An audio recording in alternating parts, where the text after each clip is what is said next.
سەرۆکوەزیرانی عێراق ئامادە نییە پارە بۆ موچەی مامۆستایانی وانەبێژی هەرێم دابین بکات.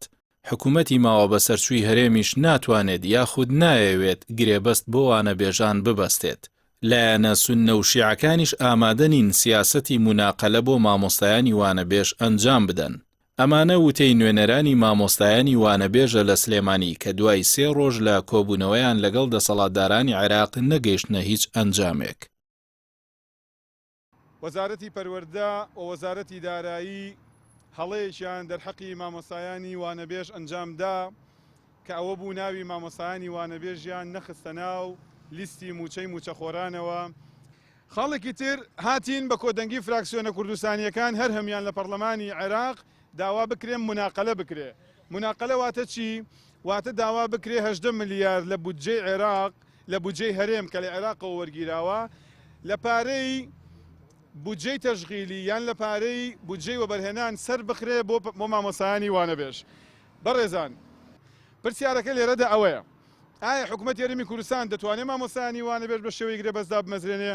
وەڵامەکەی ئەوەیە نەخێر ناتوانێت، لەبەرەوەی تەواوی پارەی هەرێم لەلایەن بە دادگای فیدراڵی تەخسیس کراوە کە دەبێت بۆچی سەرف بکرێ و حکوومەتی هەرێمی کوردستان ناتوانێت مامۆستایانی وانەبێژ چ بە هەمیشەی چ بە گرێبەستدا بمەزرێنێ. ئەمە فرسەتێکە کە پەرلەمانتارانی کورد لە بەغداد بەڵێنیان پێداوین ئەگەر شیعەکان مناقەلە بکەن ئێمەش دەتوانین بڵین کاکە گیان ئێمە مناقەلە ناکەین، هیچ شتێکمان لە ئێوە ناوێ، یەک شتمان لە ئێواوێ 18 ملیار لە پارەی تەشغیل لە بودجەی تەشغیلی داواکەین بخرێتە سەر پارەی موچەی موچەخۆرانی هەرێم کە پارەی وانەبێژانە. هەرچی زووە بێ حکوومەتی هەرێم وەزارەتی پەروەردە کەسی مامۆستایانی وانەبێژ یەکلا بکاتەوە پێش 13 ساڵی ئایندە. نابێت مامۆستایانی وانەبێژ ساڵی ئایندە بە وانەبێژی بچنە هەوڵەکانی خوێندن. بۆیە داواکارین لە وەزارەتی پەروەردە و حکوومەتی هەرێم مامۆستایانی وانەبێژ دام بەزرێنە بە شێوەی گرێبەست.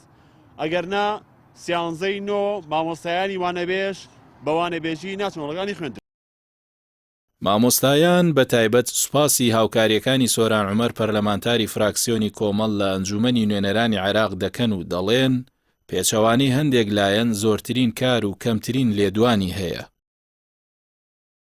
کە سەردانی بەغامان کرد پێشوازی لێکردین و دیدارەکانی بۆ ڕێخستی لەگەڵ فراکسیۆنە کوردیەکانە و حتا لەگەڵ وەزارەتی دارایی لەگەڵ لیژنەی داراییە کۆبوونەوەمان کرد.